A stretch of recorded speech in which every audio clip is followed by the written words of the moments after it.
Thank you, Mr. Speaker, for the opportunity to introduce a fine group of people that came here today to advocate. I would like to welcome Teach New York State leadership, who's here today on behalf of 400,000 non-public school students across the state.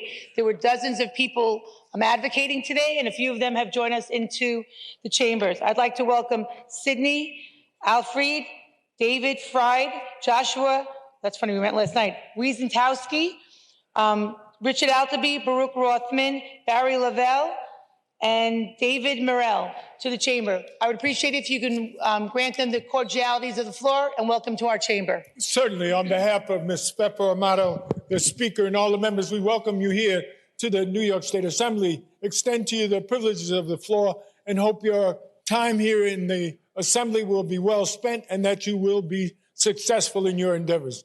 Thank you so very much for coming.